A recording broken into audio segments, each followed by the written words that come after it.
All right, we're going to get started, everybody. Let's see, we've got the room going, the in-person contingent there at the Cultural Heritage Center in Pierre, and I want to welcome everyone to History Talks.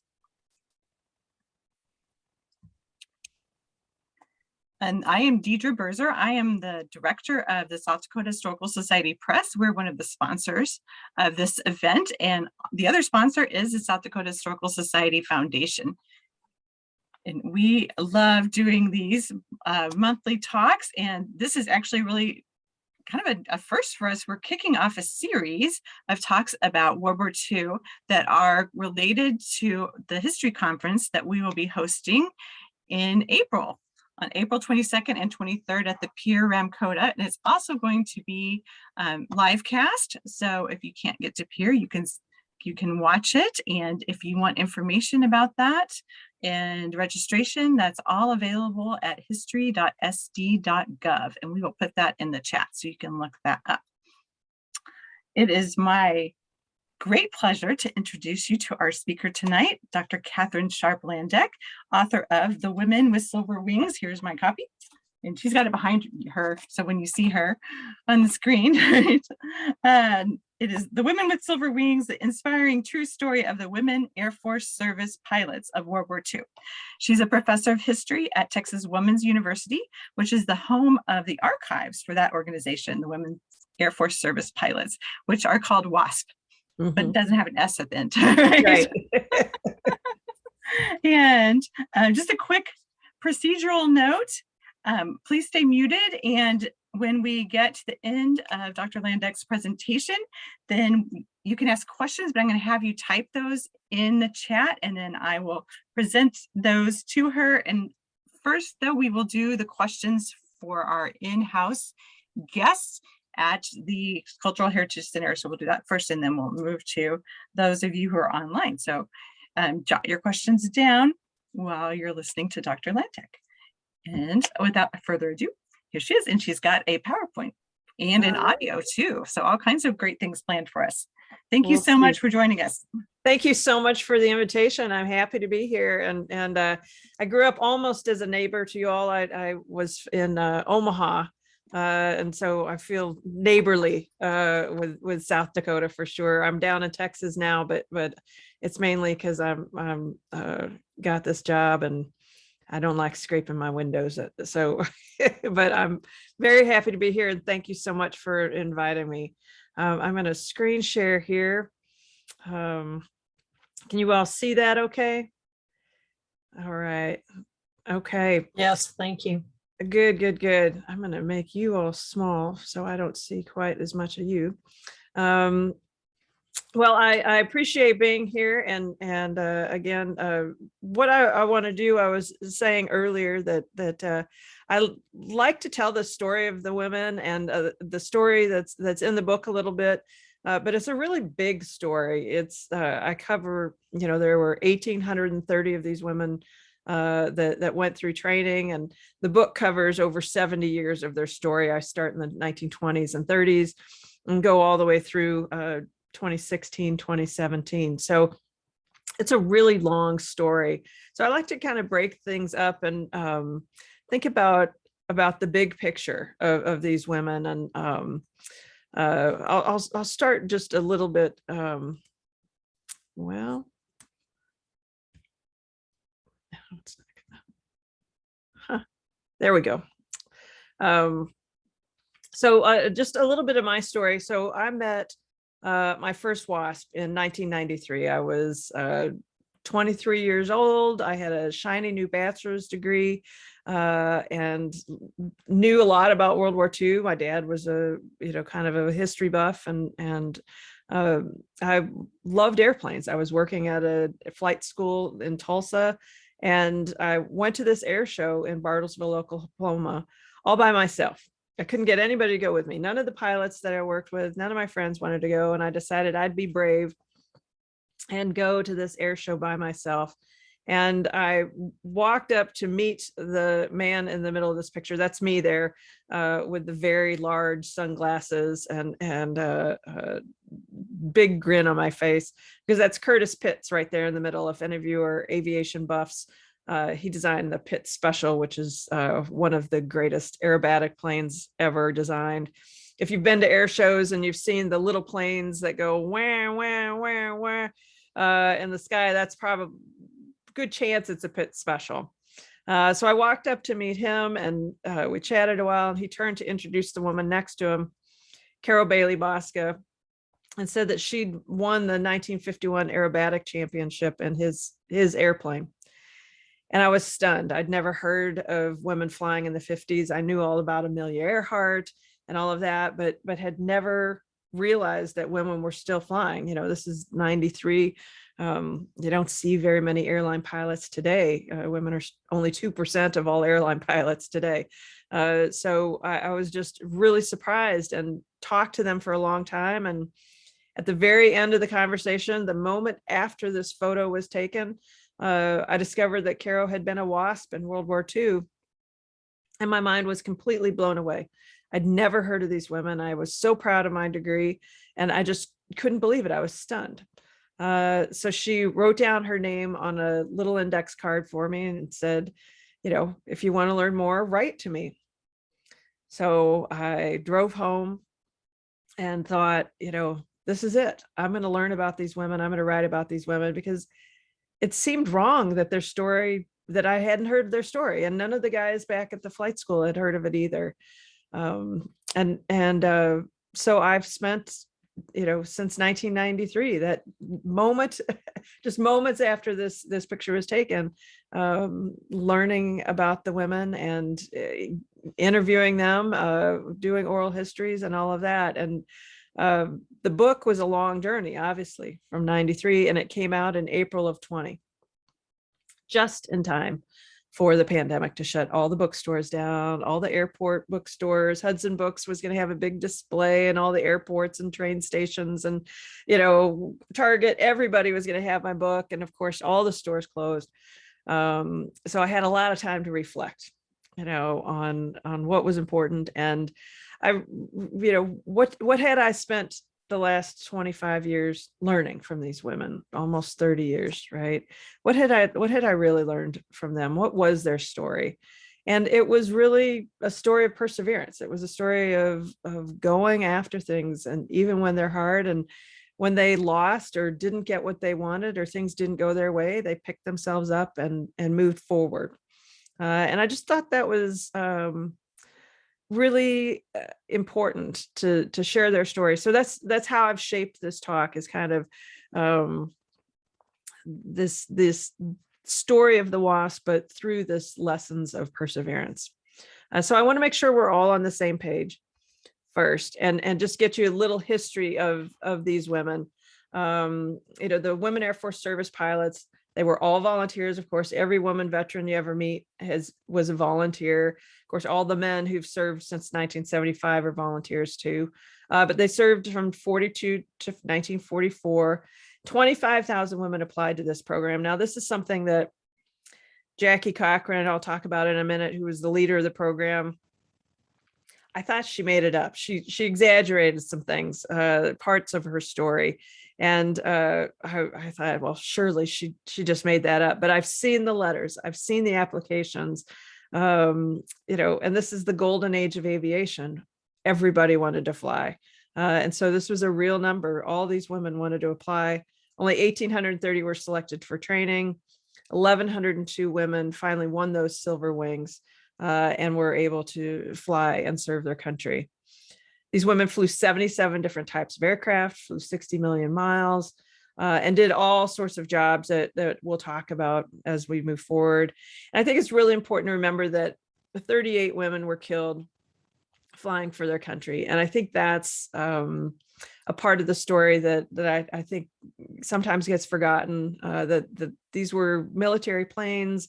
This was an era of very little technology. Planes are dangerous today, obviously, but you know, these women were killed doing what they could for the war effort for their country. And I like this picture here because it's kind of a bit of a sad one, where actually 3 of these women here on the were killed two of these women, Cornelia Fort and Evelyn Sharp, were both killed in the war.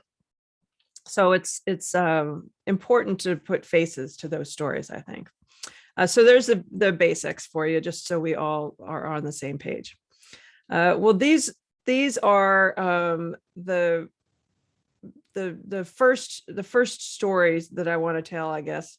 Whoops. Is their perseverance in learning to fly, right? Where this idea of you see these women that did all this flying in the war, and it was a challenge for them to get to learn to fly. It's hard to get to learn to fly today, but in the 1930s and 1940s, it was certainly even more difficult. So I kind of highlight a number of different women in the book, and these are women I knew. On the left here is Teresa James. She's kind of I use her as kind of a lead character in the book because she can come all the way through the whole 70-year story. But she was, in the 1930s, she was afraid of airplanes. She thought they were the scariest thing she'd ever seen. She had seen a crash when she was a very young child, and hated airplanes.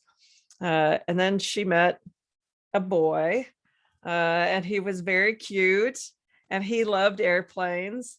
And his friends coaxed Teresa into learning to fly and said, wouldn't he, be so impressed if you learned to fly? And so she did, and she was terrified. She hated it, but then she started to like it. And when he went off and married some other girl, she didn't care, because by then she was a stunt pilot at all the air shows in the 1930s up in Pennsylvania, making $50 a day in the middle of the Depression. So that kind of working through her own fear and finding a way to make a living. This middle picture is Cornelia Fort. She's got a lei on because she was doing a talk to raise money for war bonds. She actually survived Pearl Harbor. She was in the air at Pearl Harbor as a flight instructor. Her perseverance in learning to fly was her father.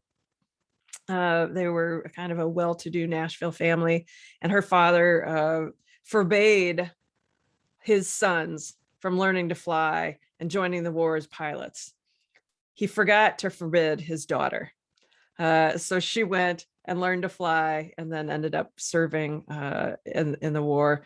The one on the right is Schutzey Reynolds, who is another good friend of mine. And Schutzey always wanted to fly, but she was poor. They had a farm. She was from Pennsylvania too, actually. It had a farm with lots of chickens and all of that, but she found her way into the civilian pilot training program, which was a government program to train pilots preparing for the war, and fought her way into that program.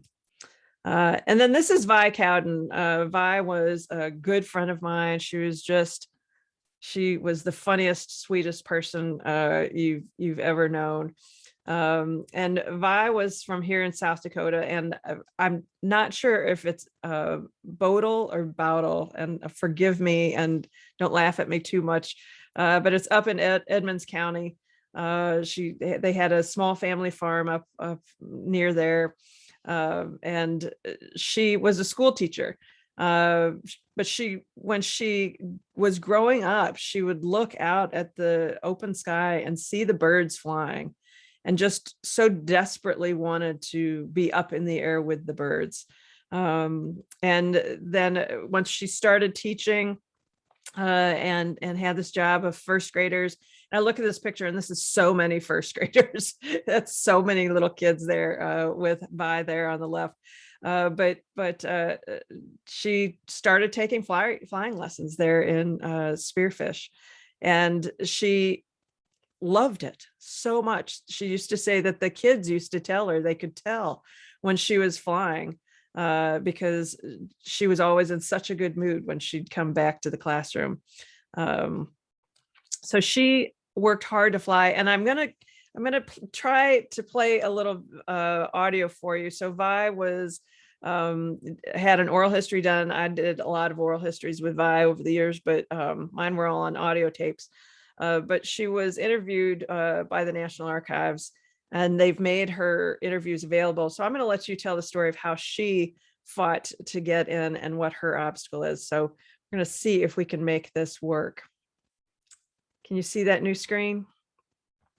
Okay, let's see if I joined, I was in can you hear that? Long Beach, California, and we had pacifist. Can you hear it okay? I knew that you had to be 5 feet 4. I was just maybe 5 feet 2, 3, somewhere along there. And I knew that I had to be 5 feet 4, so I put a rat in my hair, so I was towing it. And anyway, I didn't.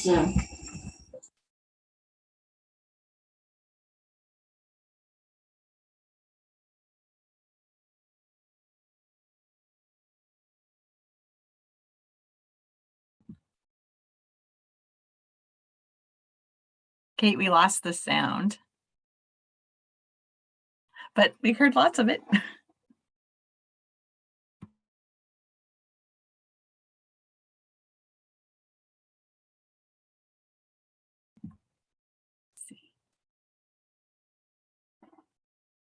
Kate, can you say something? Because I think we lost your sound altogether. There we go. Yeah, now we hear you. Okay. Sorry.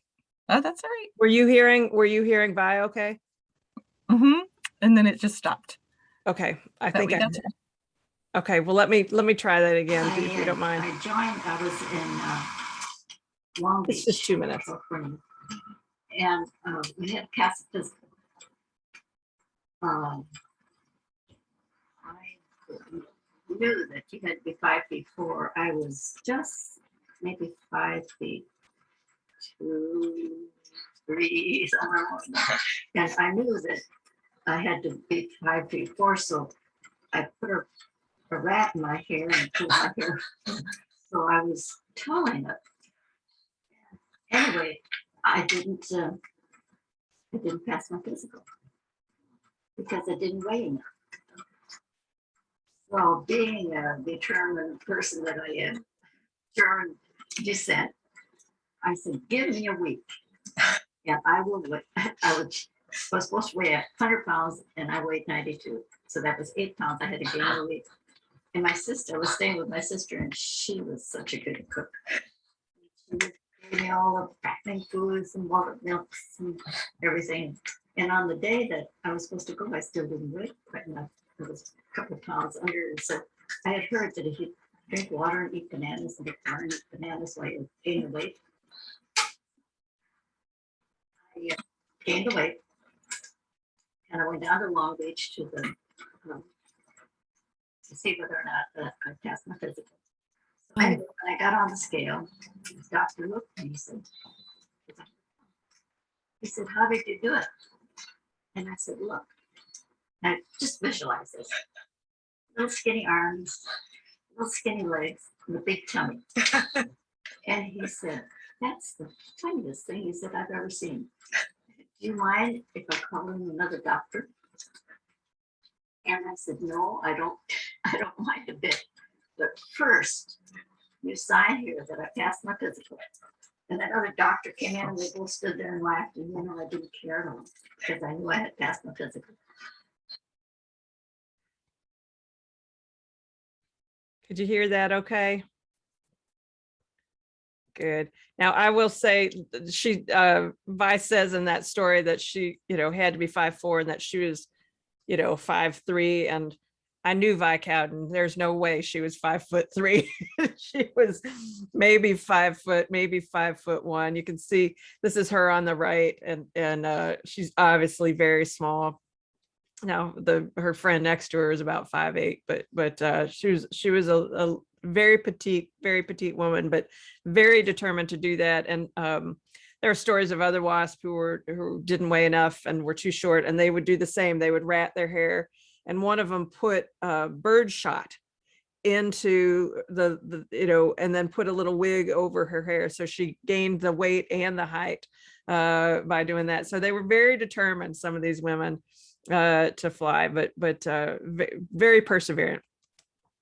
And then they were also perseverant to serve, right? To this idea of fighting to serve. You had two leaders of this program, Jackie Cochran and Nancy Love, and they both spent from September of 1939 forward trying to get women the opportunity to serve their country. And then, of course, after Pearl Harbor, they worked very hard to try to get women the chance to fly for the Army Air Forces. It took them until September of 1942 before they were able to get the women the opportunity to serve, but they stuck with it. And then again, those 25,000 women who applied to the program, 1,830 went through training, first down in Houston, Texas, then out in Sweetwater, Texas, and only 1,074 graduated. So this was really, they stuck with it. And I talked to many of these women, and they said it was just a matter of deciding they were going to do it and pushing through and studying hard and taking it very seriously, and a lot of luck. They often talked about, but they worked very hard to get this chance to serve their country. Right. And then the next area of perseverance was this idea of expanding the experiment, what these women were actually allowed to do. The Army Air Forces, when these women were brought into with the chance to fly, they weren't quite sure what women could do, right? They just didn't know if women could actually fly these planes or not. And they talked about that it's like, well, we don't know if you can do this or not. The first group of women who were brought in, they're often called the WAFs, the Women's Auxiliary Faring Squadron. And this was just the one part of the WASP, right? They had the training program that we had the last pictures of. And then when you graduated from training, you went into the Faring Squadron. We'll talk about the name change later. But these women that were initially brought in, there were 28 of them, had over 1,000 hours of flight time. They all had to have a 200 horsepower rating, which is a high horsepower rating at the time, and lots of flight experience. And the Army Air Forces said, nope, you're going to fly these really light little trainers. It's kind of, almost lawnmower engine type motors on these planes. Very small, very light, because we're just not sure if you can handle it. And so they fought in the Faring Command to get the chance to fly these different planes. They got some really good publicity. You could see this is Look magazine. They were in Life magazine. They got some good publicity as doing their work very well, indeed. And here's Teresa here, the one that I showed you at the beginning. This is Teresa right here. And she's just out of this shot with the Look magazine. But they were based down at a number of faring groups across the country. That 5th faring group's down here in Dallas. And they pushed into more sophisticated airplanes. That's the P-38, one of the most sophisticated planes, difficult to fly planes in its day. And that's Teresa again here with the P-40 Thunderbolt, which was a very powerful plane, one of the most aggressive planes of the era for sure. And they had to prove themselves, and so they did. They proved that they could fly these things and they could handle it. And they came to dominate the flying of these aircraft, because you've got that story of Rosie the Riveter that we all know so well, and you have all these planes that are being built in the factories, but our wars are across the world in 2 directions. So you have to have somebody fly those planes from the factories to those points of embarkation, right, to the East Coast, where they can be put on planes or on ships and taken overseas, to the West Coast, where they can be taken to Hawaii or different places overseas as well. So this was really an important job that needed to be done. And this is our Vi, right? Our South Dakota native here, Vi Cowden. You could see she had her hair up, a little poofy there, so she didn't look quite too small. This is Vi with the P-51. She kind of became an expert in the P-51, which is arguably the best aircraft of World War II. We can have a long conversation about the value of different ones, but it is definitely one of the very most important aircraft of World War II. She was based there in Long Beach, California, near the factories where these were made. And you can see how she got into the plane. She was so small, she would step on the chalk and then climb onto the tire and then hoist herself up on the wing and then finally into the cockpit. But very light on the touch, very powerful airplane. But again, very important to the war effort to get those from the factories to the East Coast, especially for the war in Europe. She loved it. She loved flying so much. But ferrying these planes wasn't the only thing the WASP did. By the summer of 1943, they realized the women were doing a good job and wondered what else they can do. And Jackie Cochran basically argued they can do anything that needs to be done. She called the work that the WASP did aerial dishwashing, right? This is the work that nobody really wants to do, but it has to be done. So bring it on. The women can do it. And so the first job expansion they did beyond that ferrying, just, okay, we go to the factory, we get the plane, we fly across the country, which was dangerous work, right? There's no GPS, there's no good navigation. It's kind of seat of your pants, following the railroad lines, that kind of thing on the ferrying. And they decided to expand into having the women tow targets. So this photo on the right, you could see there's it looks like a banner, like if you go to a football game or something and you see a banner being towed behind the plane with the message on it. Well, this is a target being towed behind this plane, and it's used to train the men to fire at a moving object, right? You've got all these young men that are being trained to be shipped overseas and as ground gunners, and it's very different to shoot at an airplane than it is something else, and the weapons that they were using. So you have to give them some practice. So they would have these planes with lay out the target off of their tail and then fly a path past the gunners. The gunners would fire with live ammunition at these aircraft. And you can see the quality of these planes weren't quite what one would hope. You can see in this picture that this is definitely a worn out airplane and not particularly top notch. But all the new planes were going to the men overseas, which is where they should be, right? In combat. So this was a dangerous job. This is at Camp Davis, North Carolina, where actually 2 WASP were killed. They were not shot down. They just had malfunctions with their aircraft.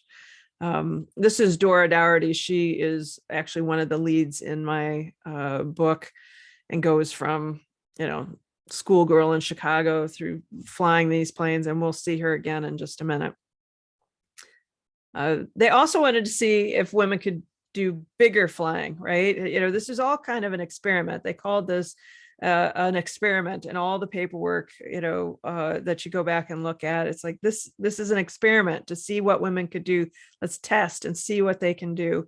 And one of the things was, can they fly a B-17? This is a big 4-engine plane. It is the workhorse of especially the war in Europe. You think of the Memphis Belle, if you've seen the movies on the Memphis Belle.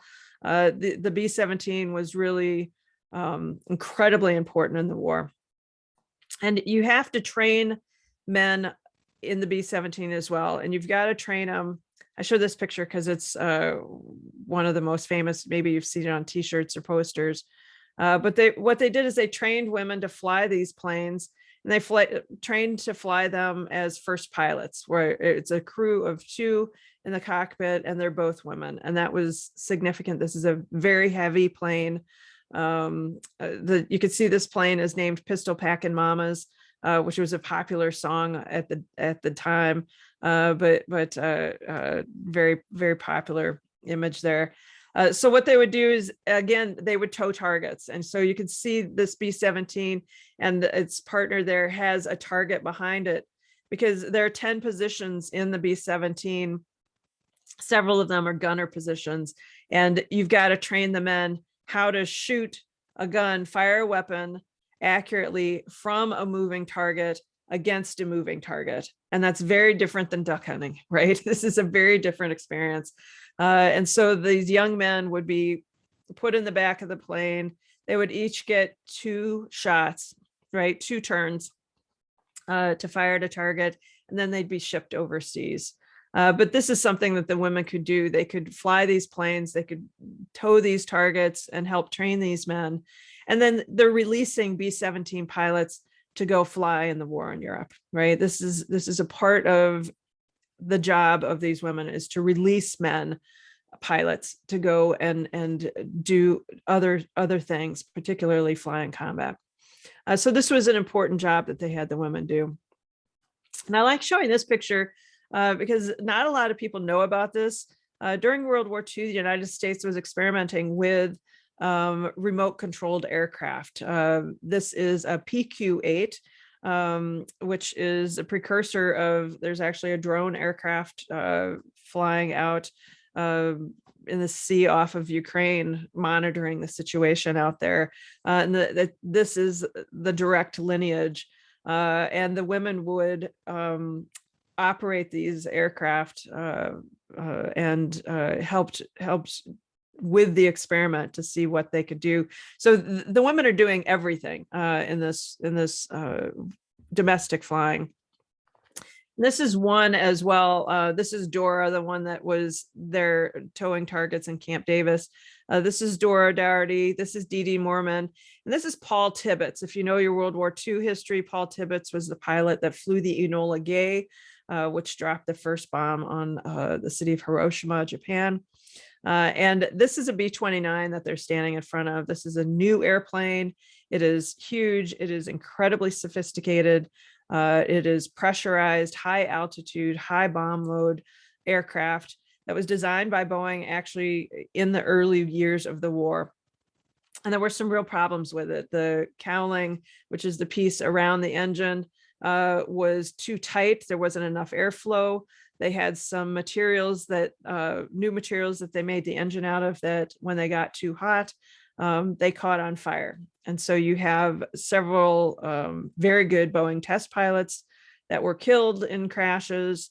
And the reputation was that this was a killer, right? That nobody could fly this plane, that it was going to kill you instead of the Japanese getting you. And so Paul Tibbetts, he was Colonel Tibbetts in this era. He was tasked with getting the men back in the planes.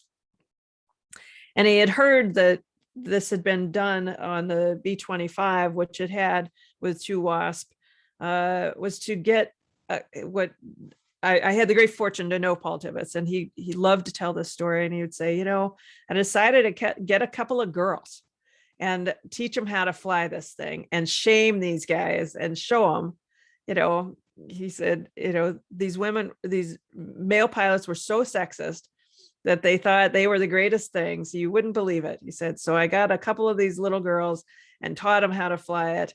And we showed them, right? He thought it was the funniest thing ever. He took Dora and Dee Dee, spent a week training them to fly the B-29.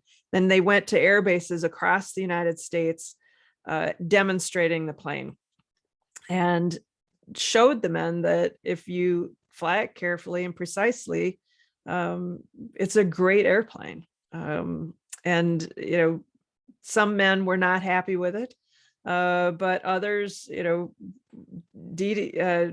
Dora got a letter from a man, in the 1980s saying, hey, you're the one that taught me how to fly the B-29, and thank you. It was a great airplane and you were a great instructor. So she might have ended up marrying him down the road. You'll have to read the book to find out that romantic story too, but it's a lot of fun. But this was another way that the women were used, was to demonstrate, it's so easy to fly, even a woman can do it. And they were in on the joke. But it was another way that they were used, right? So another lesson in perseverance was learning to move on, right? We all know that we go through stages of life where we're doing one thing and then that ends, and we have to take that next step in that next phase of life, whether it's graduating from high school and moving on from there, or retiring, or, empty nesters or whatever, right? We all have phases, and people who serve in the military, especially, I think, have a huge transition from serving in the military to re-entering civilian life. And the women had this challenge of learning to move on. They were technically brought in as civilians.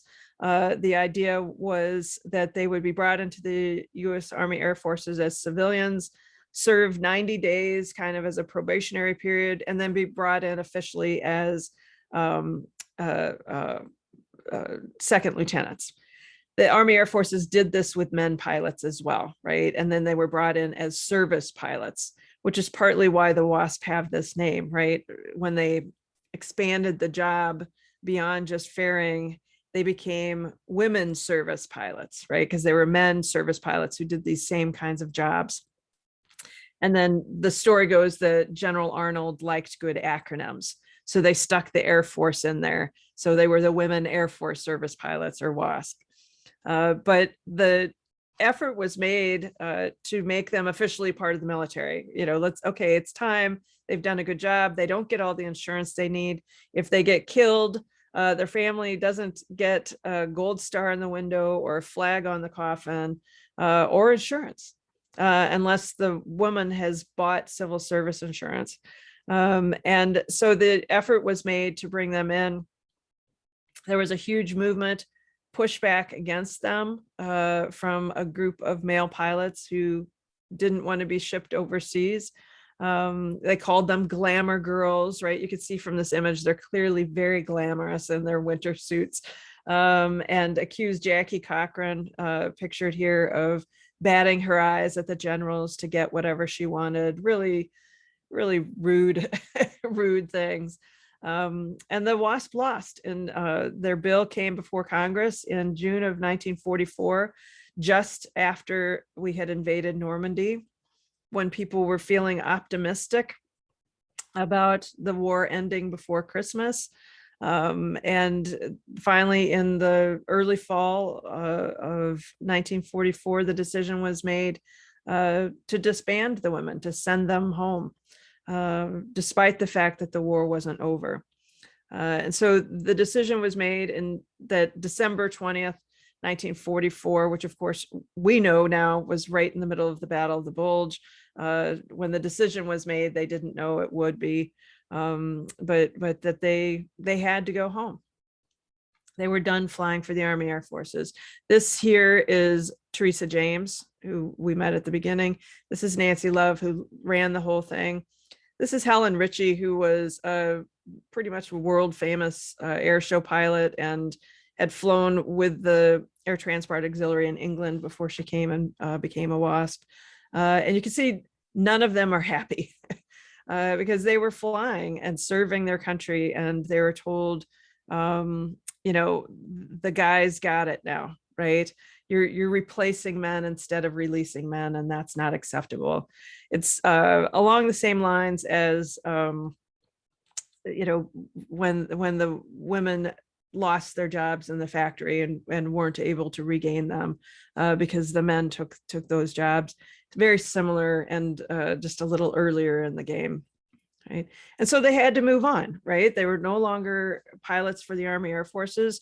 Some of them got married and had families. This is Dee Dee Moorman, who flew in the B-29, one of two women, and she married another pilot, and actually during the war. This is Bee Haydu, another WASP, and she married another pilot actually, and had a family. Other WASP wanted to keep flying. None of them were allowed to be airline pilots. They were laughed at when they applied to be airline pilots. But this one here did skywriting with her plane. Marjorie Gray opened her own business, offering flight instruction and other things. And that's really most of the women who flew did that type of thing, had their own business. This is Carol Bailey Bosca, that WASP I met in that sunny day in 1993. And that's the Pitt Special there that she won that 1951 aerobatic championship with. She and a group of friends, that's Caddy Landry Steele down in the bottom, did air shows. They worked through the late 1940s for the Just Bristow Air Show. Just in case there are aviation buffs here, or people knowledgeable about it. This is on the left here is one of my very favorite photos. This is of Caddy. And that is a Waco, which is an old biplane, and she has strapped a jet to the bottom of it. And this is a JATO takeoff, a jet assisted takeoff around 1951, 1952, that she did as a stunt in the air show. Other WASP flew in air races. This is Betty Gillies. She was one of the leaders of the group, but you had to have money. Flying is expensive today. It was expensive then. And the women who were able to do those air races and those types of things usually had money or families with money. This is Jackie Cochran. She went on to become the first woman to break the speed of sound and pursued all sorts of speed records, which she had done in the 1930s before the war. And yes, that top right photo is Jackie with Chuck Yeager, who was a friend of hers and was her wingman when she broke the speed of sound. She was the second person to do it, is my understanding. And then another area of perseverance for these women, because of the way they had been brought into the Army Air Forces.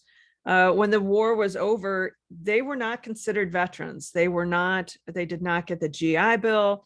They did not get any medical benefits. You have a number of women who had hearing damage or had been in accidents, and they were just out of luck because they weren't veterans. They didn't get any veteran preference when it came to jobs, none of that. And most importantly, for some like Teresa, who served in the Air Force Reserves for over 20 years after the war, their time in the WASP didn't count towards their retirement from the military.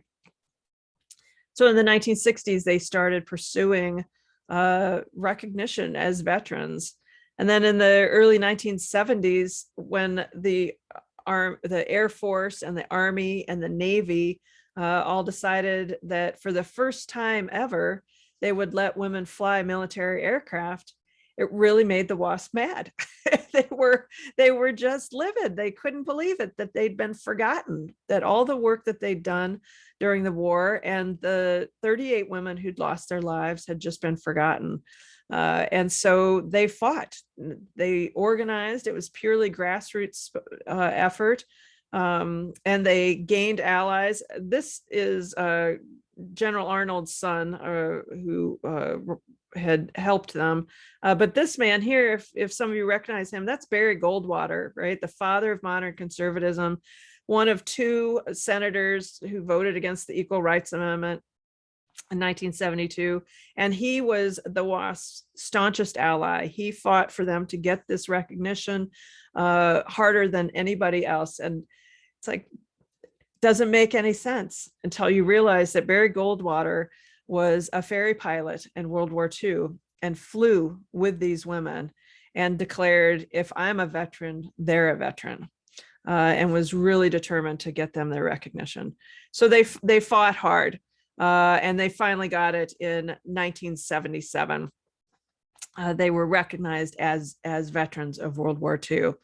So in the years after the war, they went on and told their story and worked to make sure that people know about them. And they had a lot of fun. So this is Vi. And again, you can see how tiny she is. Her whole I'm 5'3", just no.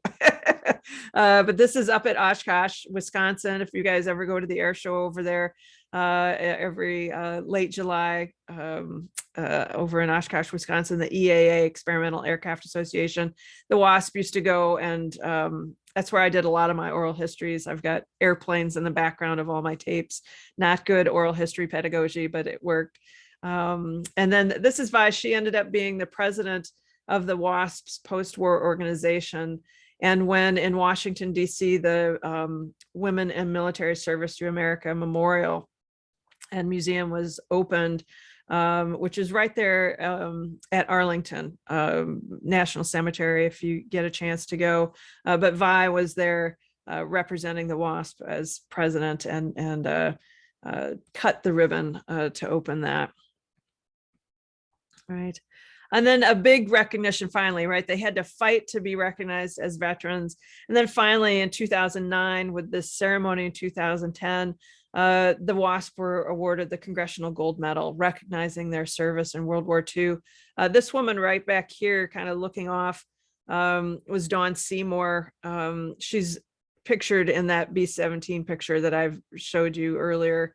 This one right here is a good friend of mine, Scotty Goff, who is at Oshkosh every year. And I knew I'd made it into the group and that the WASP accepted me when Scotty gave me one of her peanut butter and orange marmalade sandwiches. So she was very special, but it was a big deal to be recognized by Congress for their service in World War II. And the WASP were feeling, all right, we've finally done it. People are finally recognize us, and that they were so proud of being seen and having those 38 women who'd been killed be recognized. Vi kept having fun. This is her skydiving with the U.S. Army's Golden Knights. She was 89 years old. She would want me to tell you that she was older than George Bush when he went. She went before him, and then he went, and she decided she had to go again. So she would be the oldest one to go. She was 89. And we lost her just a few years after this photo was taken, and she just pressed on, lived life to the fullest every day. But the WASP had one more battle. So this is Elaine Harmon. She was actually the first oral history I did back in 1996. And Elaine lived in Silver Springs, Maryland, and was planning to be interred at Arlington National Cemetery. She was just down the road from it. She was so proud of her service in World War II. And when she died in September of 2016, her family, honoring her wishes, went to Arlington and said, how do we set this up? And they said, we're sorry, WASP are no longer allowed in Arlington National Cemetery, because the cemetery was getting full.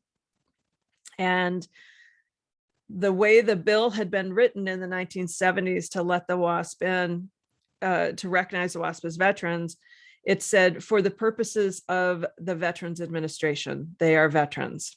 And the Secretary of the Army runs the Arlington National Cemetery.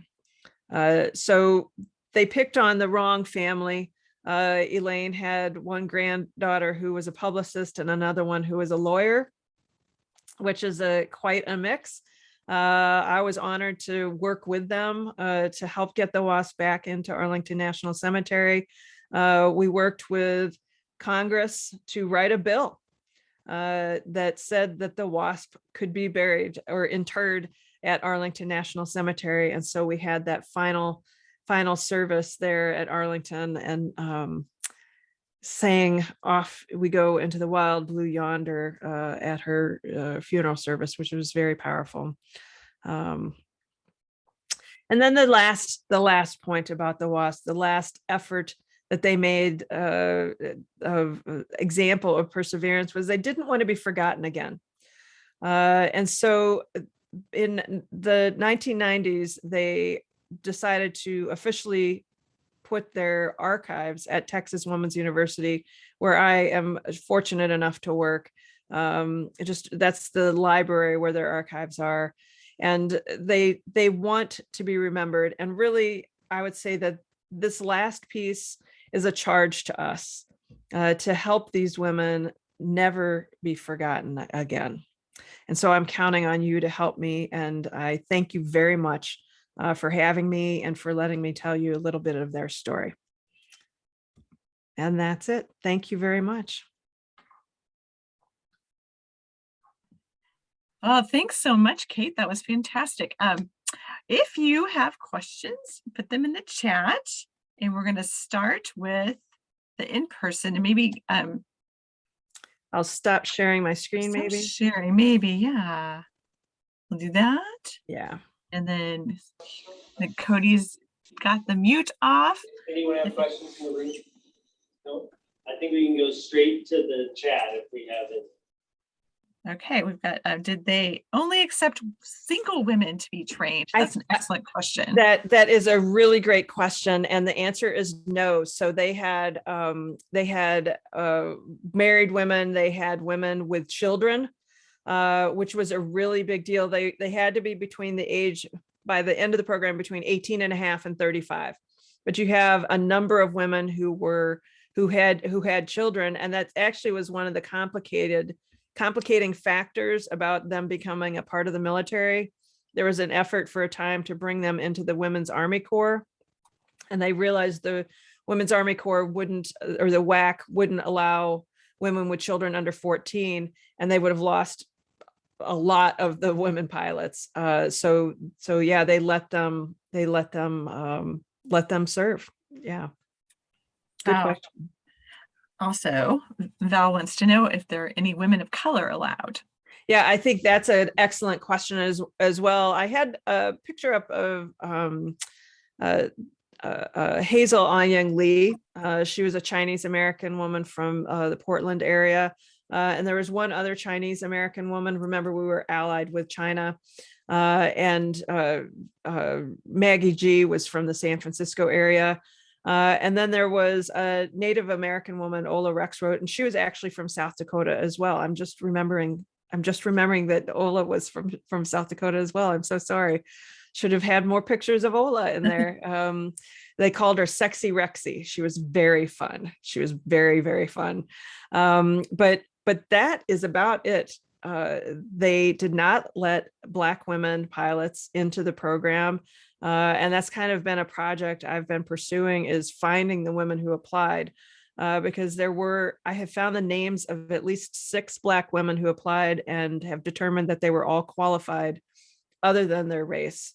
And Jackie Cochran, she struggled with it, but she argued that she was having so much trouble getting women into the airplanes that she just didn't think there was a chance she could have an integrated group of women flying these airplanes. And the reality is that the armed forces at the time was segregated. You think of, as pilots, you think of the Tuskegee Airmen, and they were segregated from white pilots. And the Tuskegee Airmen could not be ferry pilots. They were none of the Tuskegee Airmen were in the ferry command, because of course the ferry pilots, they didn't fly after dark. And so they would fly to towns and just find a place to stay. Well, there was so much discrimination against Black people in the 1940s that they weren't guaranteed to have a place to get something to eat or a hotel or something. So that was one of the reasons that none of the Tuskegee Airmen were ferry pilots. So that was part of Jackie's argument as well, was, they started as ferry pilots. But it's one of those things that the WASP felt bad about, and they worked with the Tuskegee Airmen for years afterwards. And it's a disappointing part of the story for sure. We have a couple more questions. Did you get to interview Anne Baumgardner? Anne Baumgardner, Carl, yes, I did. I had a chance to interview her.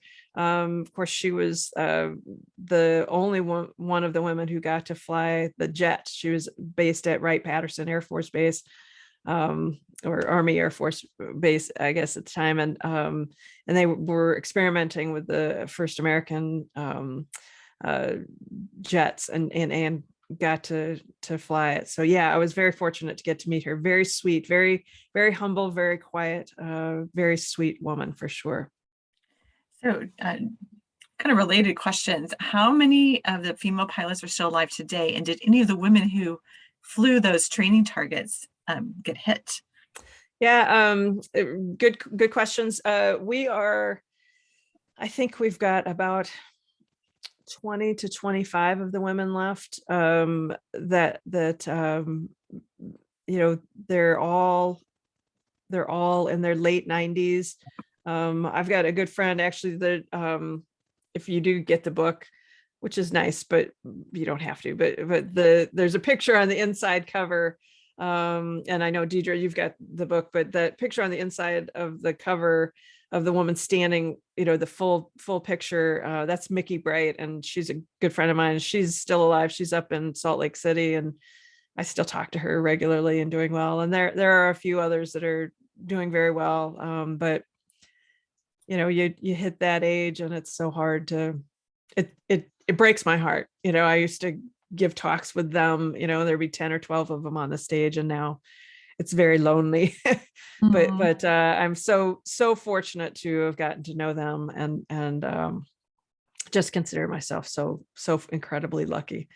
And then I think the second part of that question, or the second question, was, were any of them fired upon? So there are stories of WASP who were hit, right? If the ground gunners were off, they could hit the front of, shoot in front of the plane instead of behind the plane, and things like that, and coming down with a few holes. None of them were shot down. None of the WASP were of the 38 who were killed by that. But yeah, I mean, it was a bunch of guys on the ground shooting live ammunition. It was not glamorous, not particularly safe, but again, it was something that needed to be done for sure. And good questions about your admonition to all of us to carry on this legacy. So Sue would like to know, are there memoirs from any of the WASP, and also those oral history interviews, are they available to be listened to? Yeah, so Texas Women's University has hundreds of WASP interviews. They actually have mine. I don't know how many of them are available to listen to, because that just takes so much bandwidth to stream. That Veterans History site that I played for you has some of the WASP in there, so you can listen to those. And WMSA, which is the Women's Memorial at Arlington, they also have some oral histories. So it's but that's I'd kind of, you get caught up in writing a book, and you neglect some things. It's like, wait a minute, I should have those audio of my interviews available, because they're so much fun. I hate listening to myself, so but so that's a goal, and I know that's a goal of Texas Women's University too. You can find a lot of these stories on YouTube. You can even watch Vi Cowden skydiving on YouTube if you just look up Violet Cowden parachuting or something like that. There's a little YouTube video where she talks about it and how much fun it is and stuff like that. So that's a lot of fun. Did any of them write memoirs? Oh yeah. Yes, a number of them wrote memoirs. Ann Carl actually has a memoir. B. Haydu has a memoir. I'm looking at my shelf over here. Yeah, I mean, I think there are a lot of them. Jean Haskell Cole wrote, she went around and interviewed a lot of her classmates and put together a book about that. So I think if you just go to, if you go to Amazon, I don't know if we're pro Amazon or anti Amazon, but that's a good place you can look, and just put in the search Women Airforce Service Pilots, and a lot of those memoirs will come up. Again, Texas Women's University, the archive has tens of thousands of photographs of these women that are digitized and available online. It is so much fun to go and just explore the digital collection. So if you just go to twu.edu and then go to the library web pages and the women's collection and the WASP collection, you can find it for sure. And it's just so much fun. And you can find the oral histories, the transcripts of them are available. A lot of letters and diaries are available. It's a lot of fun. I've done a couple of documentaries that are out there. Got an Emmy for one of them, but it's not streaming. But that's what that is. Yeah. Woohoo, yeah, fancy Nancy. Silver Wings Flying Dreams is streaming. You can find that on Amazon. And actually, there's a short, like a 35 minute documentary on Vi Cowden that I think might be streaming on Amazon Prime. But you can look that up too, and it's very well done. It's a nice little documentary, but Vi is just so fun that I don't know, you should go watch it. It's fun. There's all kinds of action in the chat here. That's Lots great. of praise for you. And Oh, also, thank you. Thank you. Carol Levin said she's done a limited bibliography of WASP forces, and she has it there. And Oh, that's great. Katherine Sharp put up the URL for TWU. Oh, thank you. Right on that. We've got grandpas who are pilots who learned to fly and spearfish. Oh, no kidding. Ah, that's great. I wonder if he knew. I wonder if he knew Vi. You know, I suspect that's a pretty small airstrip at the time. So I'd be curious. I'd be curious about that. Yeah. And my book, of course, is available anywhere books are sold, and including your bookstore. And the thing that's different about mine, not trying to sell it or anything like that, but is I take them through the whole story, where most of the books about the WASP are just about those 2 years of the war. And I think maybe because I entered in 1951, right? I learned about Caro in 1951 first. I was really curious about the years after the war, the rest of the story, what happened to him afterwards. So I bring them through, before and during the war, but then about a third of my book is after the war, right? It's those immediate post-war years and what they did in the 1950s and 60s, that veterans fight all the way through to our Arlington fight. And I just, I think it really is a lesson in life, right? We all have good times and happy moments, but then there's a lot of moments in life that are really not great, right? That we go through, and I've really enjoyed kind of growing older myself with the WASP. I was 23 when I met them, and I'm in my 50s now, early 50s, but still. You realize that there are ups and downs in life, and you can get through it. So that's partly why I wrote this giant. It's not that long. I wrote 3 times as much as actually made it into the book, unfortunately. But I think that having that whole story really, I don't know, lets you realize that these are real people, not just that moment in time. So. Well, this is a great place to bring us to a close. So we've gone a little bit over our hour, and lots of great stuff. Oh, no. We would not want to stop you. A lot of great things happening in the chat, and people who do some work on some of the WASP. So Ann B. Carl, there's a program Carol Levin does on her. And so it's great that some of your community is here. I think that's great.